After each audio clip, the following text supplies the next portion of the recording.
Bismillahirrahmanirrahim. Welcome to lecture number 3 of CS401 Computer Architecture and Assembly Language Programming.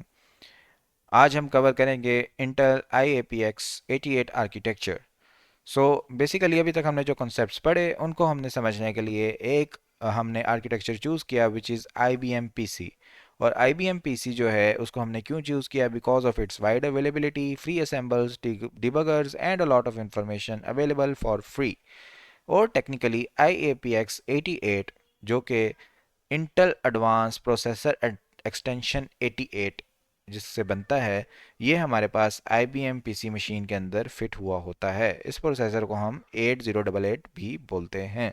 दोबारा से नाम याद करते हैं, इंटेल एडवांस्ड प्रोसेसर एक्सटेंशंस 88। हमने ये प्रोसेसर जो है देखा कि फ़र्स्ट IBM PC मशीन्स में यही प्रोसेसर इस्तेमाल होता था। और हमारी जो डिस्कशन होगी इस पूरे कोर्स के अंदर, half of the course approximately ये 8088 पर मुश्तमिल होगी। और second half of the course होगा, वो होगा हमारे पास इंटेल एडवांस्ड प्रोसेसर एक्सटेंशंस 386 के ऊपर।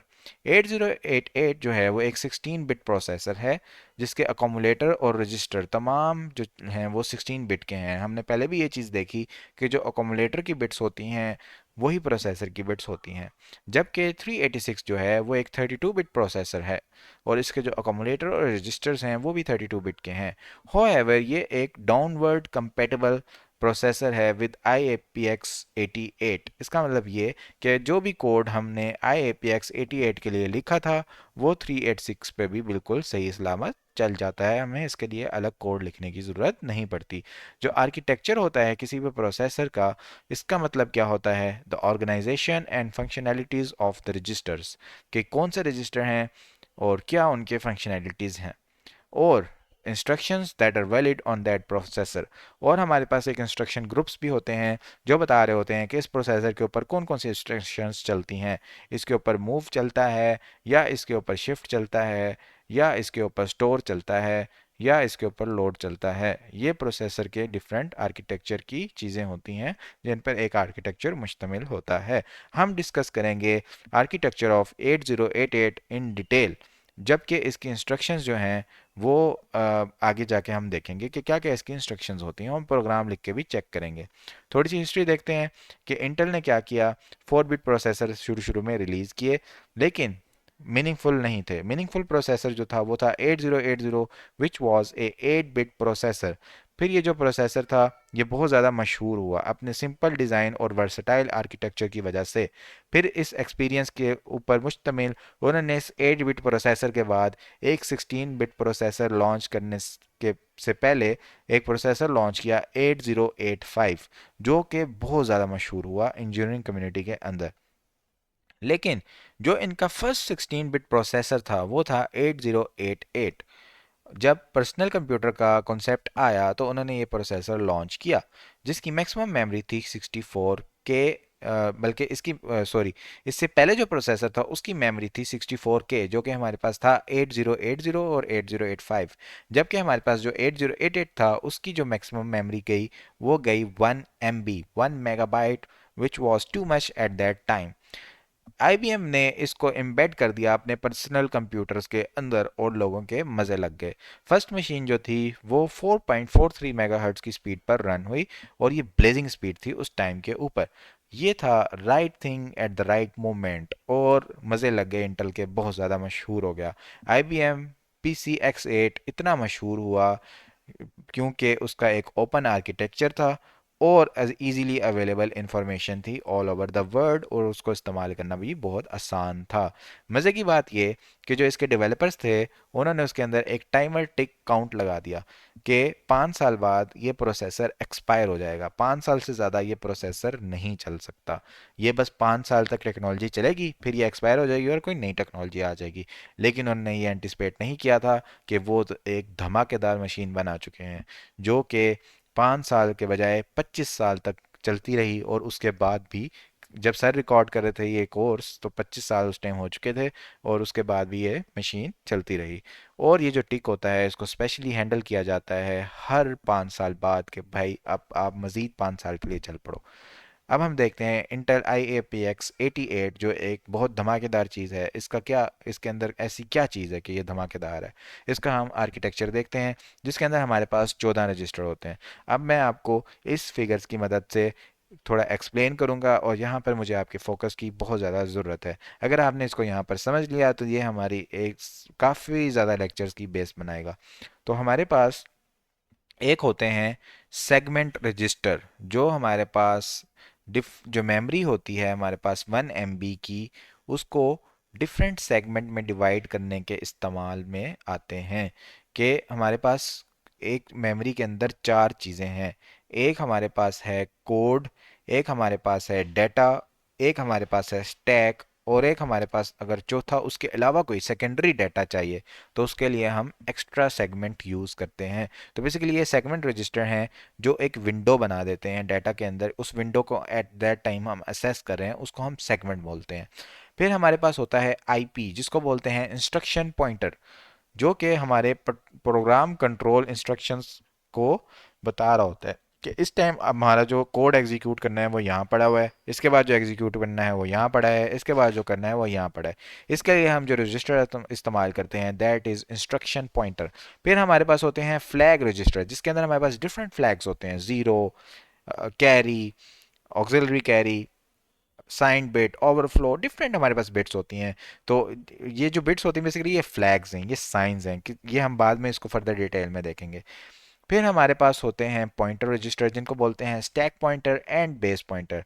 ये स्टैक पॉइंटर और बेस पॉइंटर दोनों मेमोरी में स्टैक्स को पॉइंट कर रहे होते हैं, जो कि हम फर्दर स्टैक के चैप्टर में पढ़ेंगे। फिर हमारे पास होते हैं index register, source index, destination index, ये हमारे पास एड्रेस कैरी कर रहे होते हैं मेमोरी का। फिर हमारे पास बहुत ही इंपॉर्टेंट जनरल रजिस्टर्स, इसको गौर से सुनिएगा। AX रजिस्टर, अकोमुलेटर एक्सटेंडेड, वैसे तो इसका नाम है ए रजिस्टर, ठीक है, इसका नाम है बी, इसका नाम है सी, इसका नाम है डी, ये इसका नोमेनक्लेचर है, ठीक है। लेकिन ये है 8 बिट के लिए। जब मैंने इसके आगे लगा दिया एक्स तो this is extended register which is 16 bit. A से बनता है accumulator, this is accumulator extended 16 bit register, जिसके अंदर हम अपना सारा रिजल्ट अकोमुलेट कर रहे होते हैं। फिर हमारे पास है बेस एक्सटेंडेड रजिस्टर, जिसके अंदर हम अपना मेमोरी का एड्रेस स्टोर कर रहे होते हैं। फिर हमारे पास है काउंटर एक्स रजिस्टर, जिसको हम काउंट करने के लिए इस्तेमाल कर रहे होते हैं। फिर हमारे पास होता है डेस्टिनेशन एक्स रजिस्टर, जिसके अंदर हम अपनी डेस्टिनेशन स्टोर कर रहे होते हैं। लेकिन ये तो इनके नाम हैं जो स्पेशल पर्पस के लिए हैं, लेकिन इंटेल ने एक ओपन आर्किटेक्चर और एक वर्सेटाइल आर्किटेक्चर बनाने के लिए जनरल जो बेसिक ऑपरेशंस थे वो सारे रजिस्टर्स के अंदर अलाउ कर दिए कि आप सारे रजिस्टर्स को जनरल ऑपरेशंस के लिए इस्तेमाल कर सकते हैं। और डाउनवर्ड कंपैटिबिलिटी के लिए उन्होंने क्या किया कि जो रजिस्टर था ए एक्स जैसे, उसको दो फर्दर रजिस्टर में डिवाइड कर दिया। ए एच रजिस्टर 8 बिट का एक अलग register, A L register 8 bit का अलग रजिस्टर।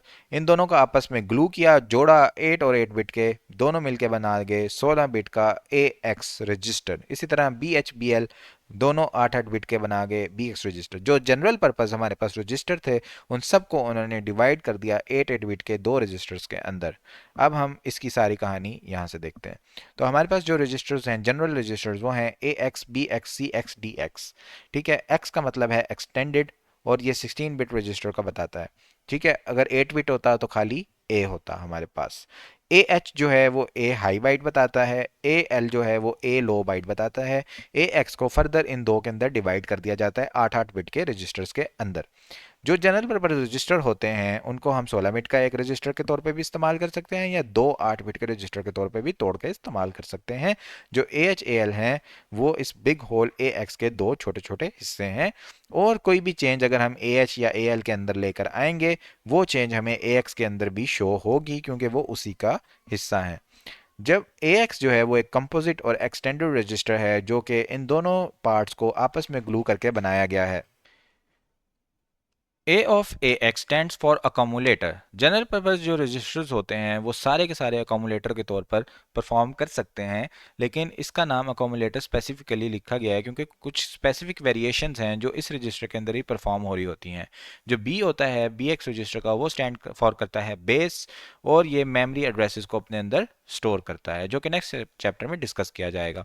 जो सी है, CX रजिस्टर का, दैट स्टैंड्स फॉर काउंटर, और ये सर्टेन इंस्ट्रक्शंस को ऑटोमेटिक काउंट के लिए इस्तेमाल किया जाता है। फिर जो DX है, उसके अंदर जो D है वो स्टैंड्स फॉर करता है डेस्टिनेशन, क्योंकि एक डेस्टिनेशन रजिस्टर के तौर पर ये काम कर रहा होता है इन इनपुट आउटपुट ऑपरेशंस। जो ABCD हैं वो आपको एक सीक्वेंस में अल्फ़ाबेट तो लगते हैं, लेकिन इनके ABCD का कुछ ना कुछ मतलब भी है, जो कि एक special functionality of that register हमें डिपिक्ट करता है। उसके बाद हम देखते हैं कि हमारे पास जनरल रजिस्टर्स के बाद नेक्स्ट आते हैं इंडेक्स रजिस्टर्स। इंडेक्स रजिस्टर में हमारे पास है source register and destination register. ये जो रजिस्टर्स होते हैं ये इंडेक्स रजिस्टर होते हैं इंटेल आर्किटेक्चर के, जो कि एड्रेस स्टोर करते हैं अपने अंदर डाटा का, और ये अपने अंदर डाटा को स्टोर नहीं करते, सिर्फ उसका एड्रेस स्टोर करते हैं। अच्छा, अब ओपन और फ्लेक्सिबल आर्किटेक्चर होने की वजह से इंटेल ने काफ़ी मैथमेटिकल और लॉजिकल ऑपरेशंस इन रजिस्टर के ऊपर भी अलाउ कर दिए। जो सोर्स और डेस्टिनेशन रजिस्टर्स हैं ये अपनी एक इम्प्लाइड फंक्शनैलिटी की वजह से इनको ये नाम दिया गया है। ये स्ट्रिंग इंस्ट्रक्शंस में एज अ सोर्स और डेस्टिनेशन इस्तेमाल होते हैं in a special class of instructions known as string instructions. लेकिन जो इनका यूज़ है वो स्ट्रिंग इंस्ट्रक्शंस के साथ खाली लिमिटेड नहीं है। SI और DI जो हैं वो 16 बिट के रजिस्टर हैं, और इनको दो हिस्सों में तकसीम नहीं किया जा सकता, जैसा कि हमने जनरल बिट रजिस्टर को दो दो हिस्सों में तकसीम कर दिया था। 8 8 बिट के दो हिस्से जोड़कर हमने 16 बिट के रजिस्टर बना लिए थे। उसके बाद हमारे पास होता है एक रजिस्टर जिसको बोलते हैं इंस्ट्रक्शन पॉइंटर, जिसके बारे में हम काफ़ी बात कर चुके हैं कि ये एड्रेस कंटेन कर रहा होता है next instruction to be executed. जो हमने प्रोग्राम का कोड अभी एग्जीक्यूट करना है, कहाँ से एग्जीक्यूट करना है, वो बताता है इंस्ट्रक्शन पॉइंटर। ये मैथमेटिक्स या मेमोरी एसेस जो है ये परफॉर्म नहीं करता, और ये बड़ा सेंसिटिव रजिस्टर है। ये हमारे डायरेक्ट कंट्रोल से बाहर है, हम इसको डायरेक्ट कंट्रोल नहीं करते, ये ऑटोमेटिकली एग्जीक्यूट करता है। इसके साथ खेलना बहुत डेंजरस है और स्पेशल केयर चाहिए। प्रोग्राम कंट्रोल कंट्रोल इंस्ट्रक्शंस जो इसके बिहेवियर को चेंज करती हैं वो हमने ऊपर देखी थी, जिसमें हमारे पास था STI, CTI, set, interrupt, clear, interrupt. तो ये हमारे पास डिफरेंट इंस्ट्रक्शन पॉइंटर्स को का बिहेवियर चेंज करने के लिए इंस्ट्रक्शंस होती हैं, जो कि स्पेशल ग्रुप में फॉल करती हैं। फिर हमारे पास पॉइंटर रजिस्टर हैं। एक है हमारे पास स्टैक पॉइंटर, जो कि एक मेमोरी पॉइंटर है, मेमोरी में किसी जगह को पॉइंट करता है जहाँ पे सेट ऑफ इंस्ट्रक्शंस उस टाइम चल रही होती हैं। ये एक्सप्लोर करेंगे हम सिस्टम स्टैक के टॉपिक में। फिर हमारे पास है बेस पॉइंटर, ये भी एक मेमोरी पॉइंटर है। ये एक स्पेशल एरिया में पॉइंट कर रहा होता है in the memory called stack. उस एरिया को जिसमें ये मेमोरी में पॉइंट कर रहा है उस एरिया को बोलते हैं मेमोरी स्टैक। ये भी हम डिस्कस करेंगे स्टैक के चैप्टर में। फिर हमारे पास बहुत इंपॉर्टेंट रजिस्टर, यहाँ पर आप लोगों का मुझे स्पेशल फोकस चाहिए, फ्लैग रजिस्टर। फ्लैग रजिस्टर जैसे हमने डिस्कस किया कि एज अ यूनिट अकेला इनका कोई मायने नहीं है, ये हमारे पास किसी और रजिस्टर के साथ मिलकर ही हमें कोई मायने देते हैं, और ये बिट वाइज सिग्निफिकेंट होते हैं। इनकी बिट्स कंबाइन करके हमें कोई मतलब नहीं बता रही होती, अलग अलग बिट का अलग अलग मतलब है। ये हम देखते हैं कि किस बिट का क्या मतलब है।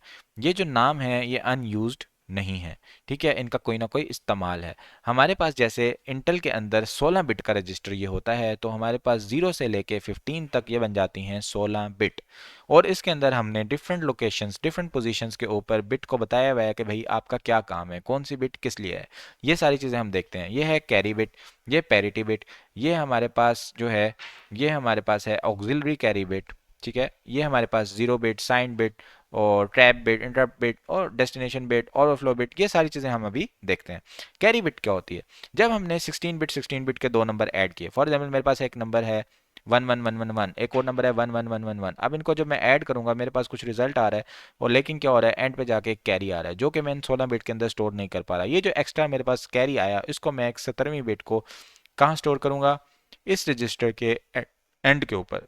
यानी अगर मेरे पास कैरी जीरो आया तो फिर तो मैं इसको जीरो ही रहने दूंगा, अगर मेरे पास कैरी आया वन तो मैं इसके जगह पे कर दूंगा वन।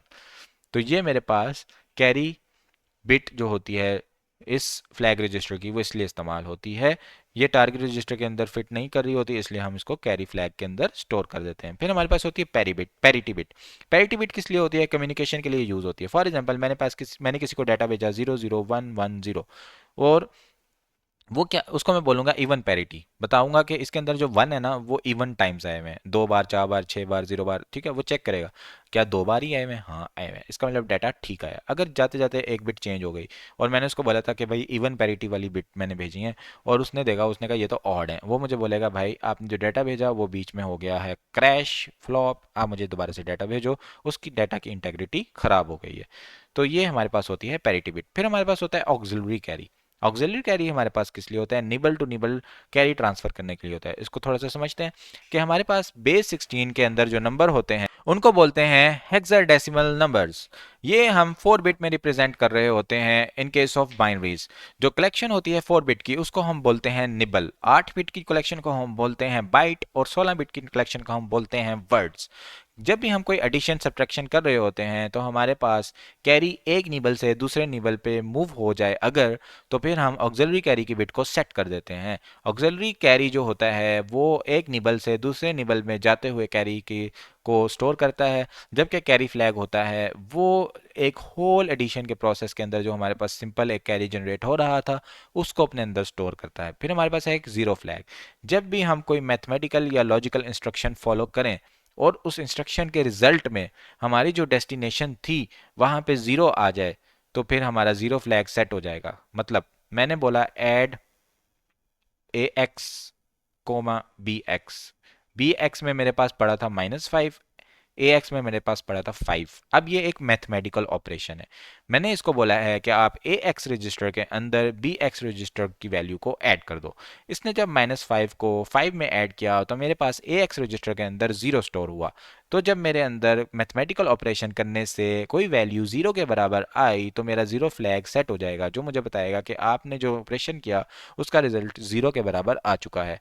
ये ऑपरेशन हमारे पास लॉजिकल ऑपरेशन भी हो सकता है। कैसे, कि मेरे पास मैं बोलूं and A X comma B X, मेरे पास ए एक्स में पड़ा है 1, बी एक्स में पड़ा है 0, 1 और 0 का मैं एंड करूंगा, आंसर आएगा 0, ए एक्स में मेरे पास 0 आ जाएगा और मेरा 0 फ्लैग सेट हो जाएगा। वो बताएगा कि आपने जो ऑपरेशन किया उसके एंड पे हो गया है 0। लेकिन अगर मैं बोलूं मूव ए एक्स कोमा 0, अब मेरा जीरो फ्लैग सेट नहीं होगा, क्योंकि जीरो तो मेरा ए एक्स रजिस्टर में मूव हो गया, डेस्टिनेशन में जीरो तो आ गया, लेकिन ये कोई मैथमेटिकल या लॉजिकल इंस्ट्रक्शन नहीं है, इसको मैंने घसीट के वहां पर शिफ्ट कर दिया है। उसके बाद हमारे पास होते हैं साइन फ्लैग। साइन फ्लैग हमारे पास बेसिकली बताता है कि कोई नंबर हमारे पास पॉजिटिव है या नेगेटिव है। जो हमारे पास साइन नंबर्स होते हैं उनको हम अपने कंप्यूटर के अंदर एज टूज कंप्लीमेंट स्टोर करते हैं। मोस्ट सिग्निफिकेंट बिट होती है टूज कंप्लीमेंट की, वो उसका साइन बताती है। अगर हमारे पास 1 होगा इसका मतलब नंबर नेगेटिव है, अगर हमारे पास 0 होगा इसका मतलब नंबर पॉजिटिव है। तो ये जो साइन बिट होती है लास्ट मैथमेटिकल और लॉजिकल ऑपरेशन की डेस्टिनेशन की, वो हमारे पास ये साइन फ्लैग बताता है कि जो हमारा जो लास्ट मैथमेटिकल इंस्ट्रक्शन थी उसका जो डेस्टिनेशन में नंबर जनरेट हुआ है दैट इज नेगेटिव और पॉजिटिव। फिर हमारे पास होता है ट्रैप फ्लैग। ट्रैप फ्लैग का स्पेशल रोल है डिबगिंग के अंदर, जो कि बाद में डिस्कस किया जाएगा, ये ट्रैप्स के लिए होता है। उसके बाद हमारे पास है इंटरप्ट फ्लैग। इंटरप्ट फ्लैग हमने ऊपर भी देखा कि अगर हम क्लियर कर दें इंटरप्ट फ्लैग को 0 सेट कर दें तो प्रोसेसर अपने कान बंद कर लेगा, बाहर की किसी की नहीं सुनेगा, अपना प्रोसेस एग्जीक्यूट करेगा। अगर हम इंटरप्शन को डिसेबल कर देते हैं और अगर हम इसको इनेबल कर दें बीरो बिट को 1 बनाकर, तो प्रोसेसर अब बाहर की बातें सुनेगा, कोई उसको इंटरप्ट आएगी तो वो इंटरप्ट हो जाएगा और पहला का वो काम करेगा जो उसको बाहर से आया। फिर हमारे पास होता है डायरेक्शन फ्लैग। डायरेक्शन फ्लैग जो होता है वो बताता है कि हमने जो अपनी कोई भी एग्जीक्यूशन करनी है, कोई भी ऑपरेशन परफॉर्म करना है, वो बॉटम टू टॉप करना है या टॉप टू बॉटम करना है। अगर मैंने बॉटम टू टॉप करना है मैं डायरेक्शन फ्लैग को 0 सेट कर दूंगा, अगर मैंने बॉटम टॉप टू बॉटम करना है तो मैं अपने डायरेक्शन फ्लैग को 1 सेट कर दूंगा। तो बेसिकली मेरे पास जो डायरेक्शन फ्लैग होता है वो डायरेक्शन बता रहा होता है मेरे किसी भी ऑपरेशन की, और ये स्ट्रंग इंस्ट्रक्शंस में इस्तेमाल होता है। उसके बाद हमारे पास होता है ओवरफ्लो फ्लैग। ओवरफ्लो फ्लैग किस लिए होता है कि फॉर एग्जांपल मैंने अपने साइंड अरिथमेटिक के अंदर टूज कंप्लीमेंट के अंदर अपना स्टोर किया हुआ था नंबर। टूज कंप्लीमेंट में क्या होता है कि जो मेरे पास आखिरी बिट होती है वो मेरा साइन बताती है, लेकिन मैंने एडिशन या सब्ट्रैक्शन की तो मेरा जो कैरी था वो यहाँ आते आते आते आते इधर पहुंचा और इसने इस 1 के साथ पंगा छेड़ दिया और जो मेरा ये 1 था वो निकल गया बेचारा बाहर। ठीक है, तो अब क्या हुआ कि अनएक्सपेक्टेडली मेरा साइन जो है वो चेंज हो गया। जब मेरा ये साइन चेंज होगा तो मेरा ओवरफ्लो फ्लैग जो है वो कर देगा अलार्म अलार्म अलार्म, आपका जो कैरी का जो है उसने हमारी साइन बिट को ख़राब कर दिया है और ओवरफ्लो हो गया है बिट्स का। आपने 16 बिट के अंदर रिजल्ट स्टोर करने की कोशिश की थी लेकिन वो उसके अंदर पूरा नहीं आ रहा है, वो ओवरफ्लो हो गया है। जग में पानी डालें, पानी बाहर, जग भर गया, पानी बाहर आना शुरू हो गया, जग हमारा ओवरफ्लो हो गया। सेगमेंट रजिस्टर जो होते हैं वो क्या होते हैं, वो हमने आगे जाके मैं सेगमेंटेड मेमोरी मॉडल में बताऊंगा फर्दर डिटेल में कि ये हमारे पास code segment register, data segment register, stack segment register और एक एक्स्ट्रा सेगमेंट होता है जो फर्दर डाटा को स्टोर करने के लिए इस्तेमाल हो रहा होता है। ये स्पेशल रजिस्टर हैं जो कि इंटेल सेगमेंटेड मेमोरी मॉडल में इस्तेमाल हो रहे होते हैं और ये नेक्स्ट लेक्चर में इंशाल्लाह डिस्कस किए जाएंगे। अभी हम एक प्रोग्राम लिख के देखते हैं, ठीक है। प्रोग्राम है हमारा क्या कि हमने 3 नंबर को ऐड करना है। पहला नंबर है 5, दूसरा नंबर है 10, तीसरा नंबर है 15। हम इन 3 नंबर को आपस में ऐड करेंगे with the help of Intel architecture. सबसे पहले हम इंग्लिश में लिखते हैं कि हमने अपने प्रोग्राम को ऐड करना है। प्रोग्राम क्या होता है? Program is order set of instructions for the processor. Set of instructions हैं जो कि ऑर्डर्ड है, ठीक। अब मैं क्या करता हूँ, इंग्लिश में लिखता हूँ। मैं बोलता हूँ कि AX रजिस्टर के अंदर पहला नंबर 5 लेके चले जाओ, PX रजिस्टर के अंदर दूसरा नंबर 10 लेके चले जाओ, BX रजिस्टर के अंदर जो नंबर पड़ा है उसको ऐड कर दो AX रजिस्टर के अंदर। अब AX रजिस्टर में मैं ऐड करूंगा तो AX रजिस्टर में बन जाएगा 15। अब आप क्या करो, तीसरा नंबर 15 उसको BX रजिस्टर में डालो, दोबारा BX रजिस्टर को AX रजिस्टर में ऐड करो, 15 जमा 15 इज इक्वल टू 30 मेरा आंसर होगा, वो मेरा रिजल्ट बन जाएगा, ठीक है। ये मैंने इंग्लिश में जब लिखा अपने पास तो मेरे पास मैंने लिखा move 5 to AX, move 10 to BX, add BX to AX, move 15 to BX, add BX to AX। इस तरह मेरा रिजल्ट जनरेट हो जाएगा। सिंपल रिफ्लेक्शन जो है मेरी इंग्लिश में बता रही होती है, मुझे समझ आ रहा होता है कि मैं मूव कर रहा हूँ और ऐड कर रहा हूँ टू द डेस्टिनेशन, ठीक है। अच्छा, अब इंग्लिश में क्या होता है कि हमारे पास एक डेस्टिनेशन पार्ट होता है और एक सोर्स पार्ट होता है, कहाँ से डाटा आ रहा है, कहाँ हम डेस्टिनेशन में रख रहे हैं, जैसे हम इस एग्जांपल में परफॉर्म कर भी रहे हैं, ठीक है। तो इंग्लिश में तो हम ये इस तरह करते हैं। असेंबली लैंग्वेज जो होती है उसके अंदर उन्होंने क्या किया कि उसको इंग्लिश से मिलता जुलता बनाने की कोशिश की गई, ठीक है। लेकिन उन्होंने क्या किया, जो इंग्लिश में था ना पूरा लफ्ज़ मूव, उन्होंने बोला कि इसकी एब्रीविएशन लिखो खाली मूव, ठीक है। इसी तरह था ना एडिशन, पूरा एडिशन को उन्होंने बोल दिया कि आप बस लिखो ऐड। तो उन्होंने एब्रीवेशंस बना दी, किस लिए? कि हम लेस एफर्ट के साथ अपना प्रोग्राम लिख सकें, ठीक है। और इन्होंने क्या किया कि जो ऑर्डर था ना वो चेंज कर दिया, ठीक है। वो क्या कर दिया कि इंग्लिश प्रोग्राम से उल्टा कर दिया। उन्होंने बोला डेस्टिनेशन पहले आएगी, सोर्स आएगी बाद में। डेस्टिनेशन हम पहले लिखेंगे, सोर्स बाद में लिखेंगे, और इससे पीछे आएगा ऑपरेशन। जैसे ऑपरेशन में लिख दिया मूव AX BX, तो यहाँ पे AX मेरी डेस्टिनेशन बन जाएगी और BS मेरी सोर्स बन जाएगी, ठीक है। अच्छा, अब लेटर जो मेरे पास, पहले तो मैंने पहली वाली जो मेरी इंस्ट्रक्शन है उसमें तो मैंने बता दिया डेस्टिनेशन और सोर्स। जो लेटर 3 इंस्ट्रक्शंस है मेरे पास उनमें मैंने एक चीज़ नहीं बताई, इसमें मैंने सोर्स नहीं बताई, इसमें मैंने डेस्टिनेशन नहीं बताई, इसमें मैंने कुछ भी नहीं बताया। ये मेरे पास यूनिरी ऑपरेशंस होते हैं जो कि एक सिंगल ऑपरेंट ले रहे होते हैं, जो इम्प्लाइड ऑपरेंट होता है। इसका मतलब होता है कि जो पर्टिकुलर रजिस्टर होता है वो अकोमुलेटर को कहता है कि it need not to be mentioned in the instruction, इसको इंस्ट्रक्शन में मेंशन करने की ज़रूरत नहीं है। अब हम अपना एक प्रोग्राम लिखते हैं असेंबली लैंग्वेज के अंदर। हम सबसे पहले इसको लिखते हैं कि ये हमारा एक ऑफसेट है और हम इसको भूल जाते हैं कि हमने ये लिखा है। फिर ये जो एंड पे लिखा है टर्मिनेट प्रोग्राम करने के लिए, इसको भी भूल जाते हैं।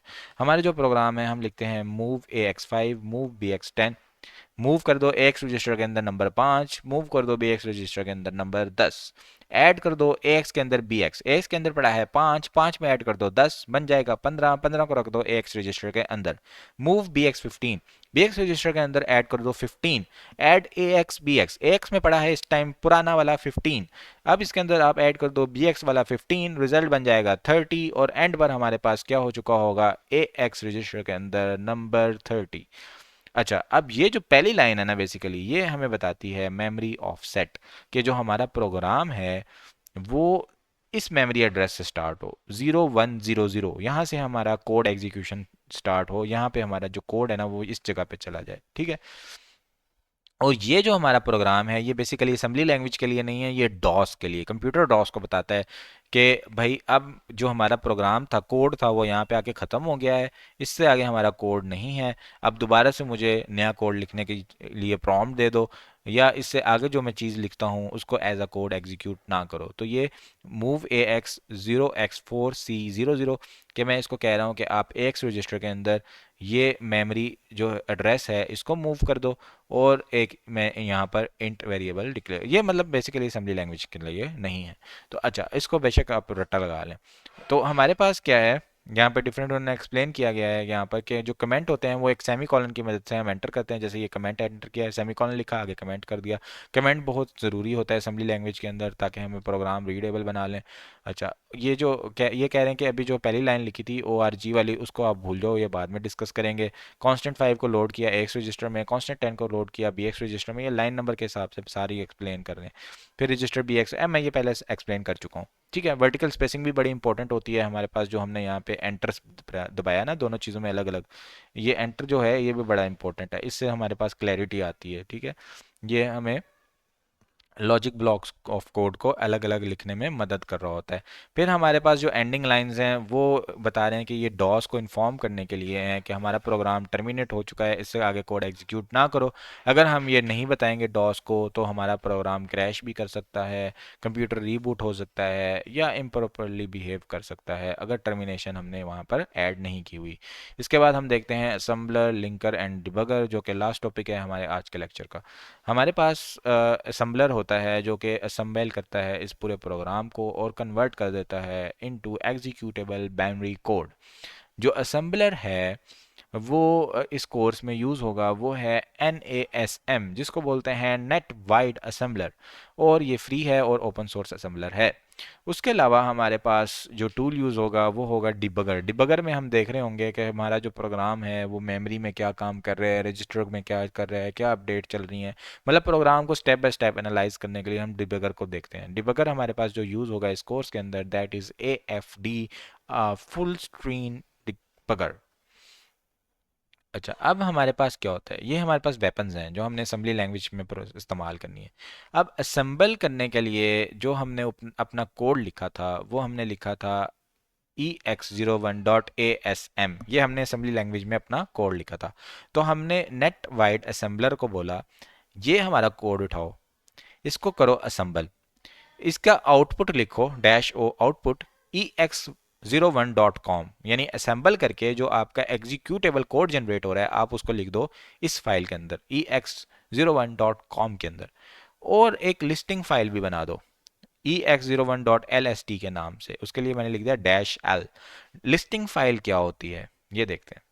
लिस्टिंग फाइल बेसिकली क्या होती है कि हमारा जो हमने असेंबली लैंग्वेज के अंदर कोड लिखा था, हमने उसको बोला कि नंबर की फॉर्म में दिखाओ तो सही, तुमने क्या किया ज़रा लिस्ट करके बताओ, तो उसने लिस्ट कर दिया यहाँ पर। ठीक है, तो बेसिकली हमारे पास यहाँ पर जो पहला कॉलम है ये हमें ऑफसेट एड्रेसेस बता रहा है किस टाइम मेमोरी एड्रेस कौन सा है जहाँ पे ये चीज़ हम कर रहे हैं।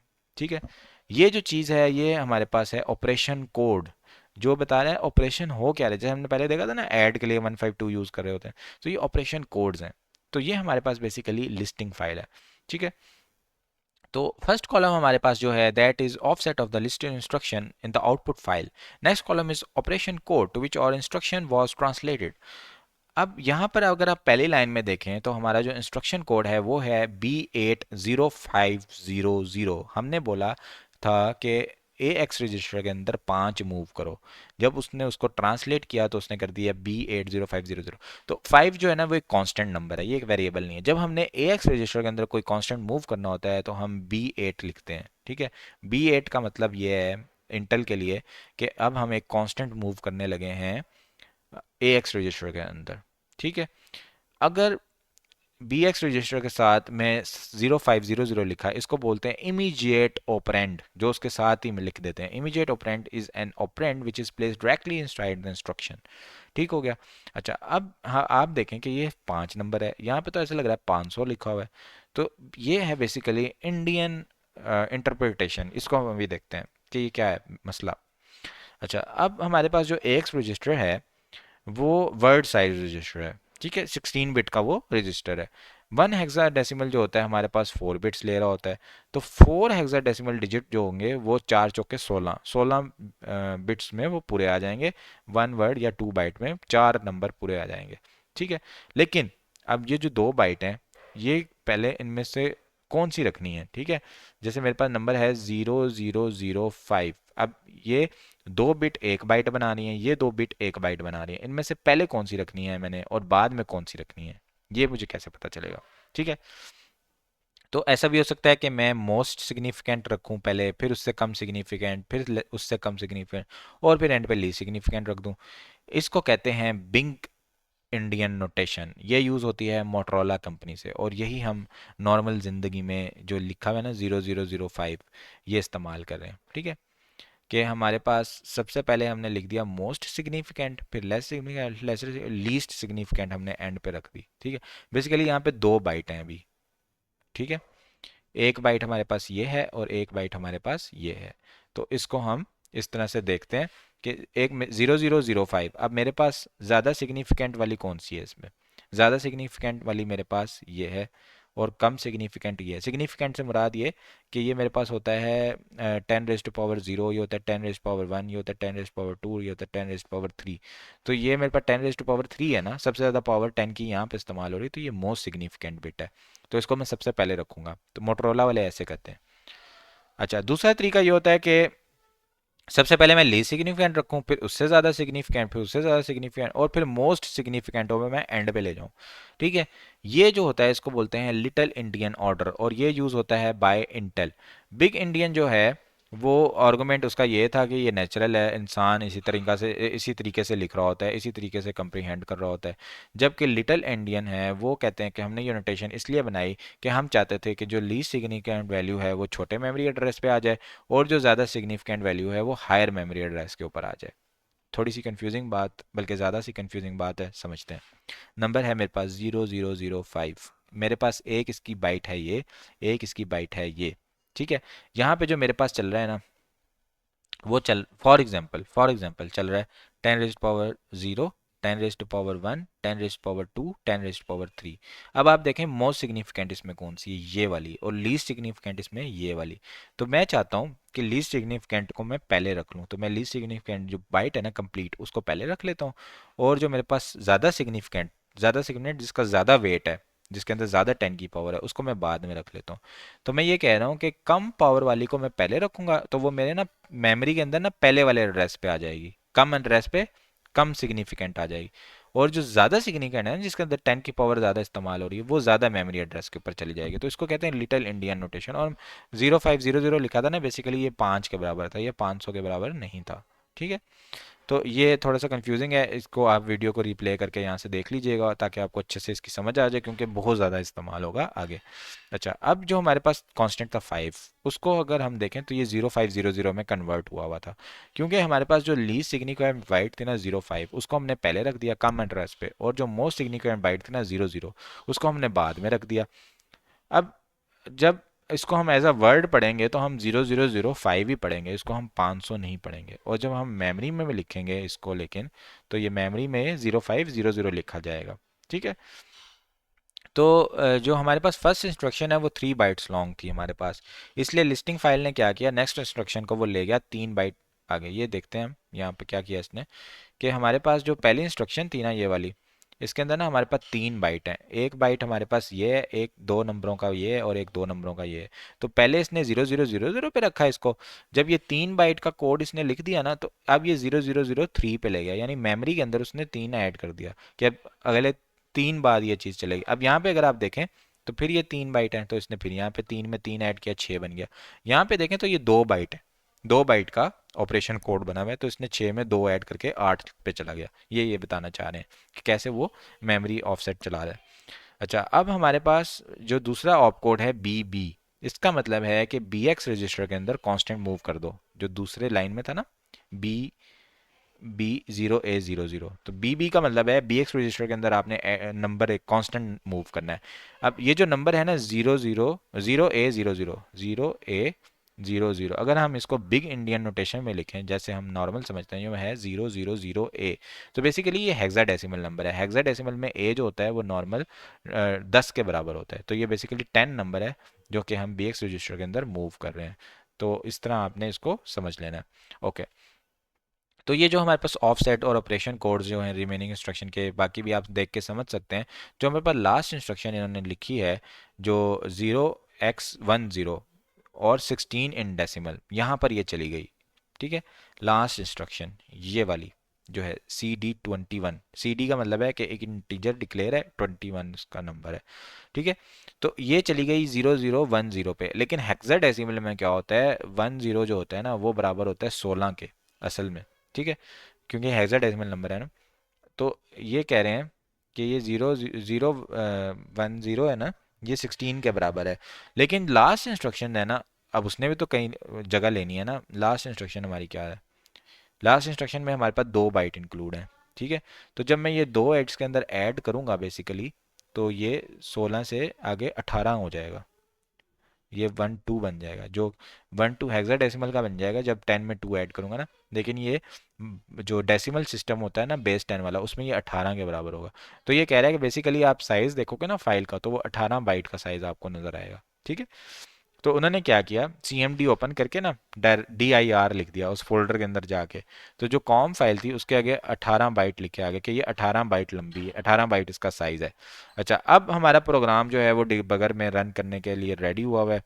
उन्होंने डिबगर ओपन किया जो कि AFD है। ठीक है, फुल स्क्रीन डिबगर। तो डिबगर में उन्होंने ना देख रहे हैं बेसिकली, जब कोई साथ साथ प्रोग्राम कोड एग्जीक्यूट हो रहा है, देख रहे हैं रजिस्टर में क्या चेंजेस आ रही हैं। जब उन्होंने किया मूव AX5, तो उन्होंने देखा कि वैल्यू ऑफ जो रजिस्टर थी ना AX, वो चेंज हो गई। अब फ्लैग्स, टैग, कोड, ये सारी चीज़ें डिबगर में शो हो रही होती हैं, आप साथ साथ देख सकते हैं।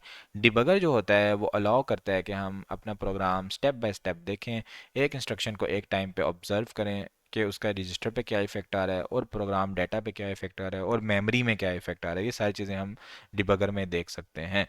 जो डिटेल्स हैं डिबगर को इस्तेमाल करने की, वो AFD मैनुअल के अंदर आपको मिल जाएंगी इजीली।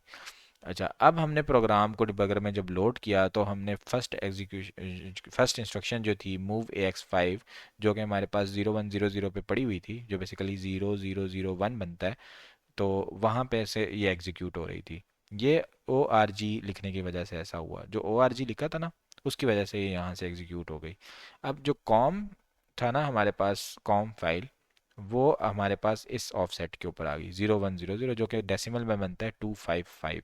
ठीक है, जो बेसिकली ये ना एक रिक्वायरमेंट है, इसलिए हम ये ORG शुरू में ऐड करते हैं। जो शुरू में पहले इन्होंने बताया था ना, बाद में बताएंगे ORG ऐड क्यों करते हैं, वो इस वजह से करते हैं कि हम चाहते हैं 255 पे हमारा काम शुरू हो, तो उसके लिए हम ये ORG ऑफसेट डालते हैं 0100 का।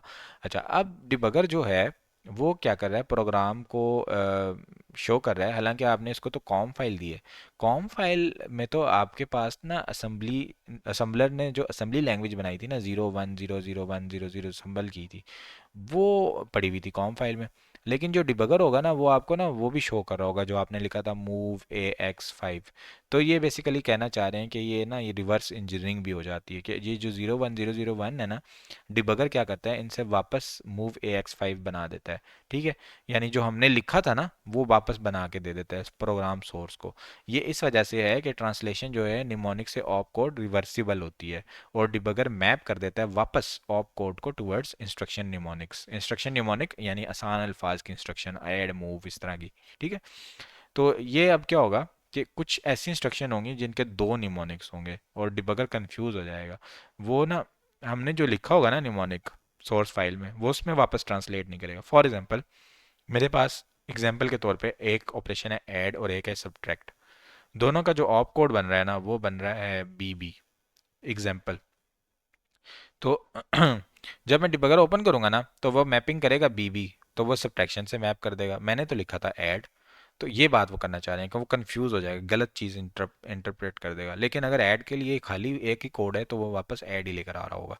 तो बेसिकली ये कहना चाह रहे हैं कि रिवर्स मैपिंग कर रहा होता है, और उसमें अगर आपके 2 निमोनिक का एक ही ऑप कोड है ना, तो वो पता नहीं गलत लिख दे, शायद आपने जो लिखा था वो लेकर ना आए। अच्छा, प्रोग्राम एग्जीक्यूशन के रिजल्ट में क्या होता है, रजिस्टर और मेमोरी चेंज हो रहे होते हैं। AX रजिस्टर में 5 आ रहा है, और हाँ, अगर आपने मेमोरी का एड्रेस कोई डाला है ना, वहाँ पे भी आप मूव ऐड कर रहे हो तो मेमोरी में भी चेंज आएंगी। अगर हमारा प्रोग्राम मेमोरी को टच नहीं कर रहा इस वक्त, क्योंकि हमने तो सारे मूव ए एक्स बी एक्स लिखे हुए हैं, रजिस्टर ही लिखे हुए हैं ना, मेमोरी एड्रेस तो हमने कोई भी नहीं लिखा हुआ, तो इसलिए वजह से डिबगर में भी आपको मेमोरी में चेंजेस शो नहीं हो रही। चेंजेस जो शो हो रही हैं वो सिर्फ रजिस्टर में शो हो रही हैं। अगर आप कीनली ऑब्जर्व करें तो रजिस्टर ए एक्स बी एक्स और आईपी जो हैं, ये हर इंस्ट्रक्शन के बाद चेंज हो रहे हैं। और आईपी जो होता है ये हर इंस्ट्रक्शन के बाद चेंज इसलिए होता है कि ये नेक्स्ट इंस्ट्रक्शन को पॉइंट कर रहा होता है। जबकि ए एक्स रजिस्टर होता है वो अकोमुलेट कर रहा होता है हमारे सारे रिजल्ट को, क्योंकि हम हर बार यही बोल रहे होते हैं मूव ए एक्स बी एक्स, एड ए एक्स बी एक्स, मतलब ए एक्स डेस्टिनेशन हम रख रहे होते हैं। यहाँ पे हमारा लेक्चर 3 एंड होता है। Thank you so much everyone for joining and watching. Thank you for patience listening. Take care. अल्लाह हाफिज़।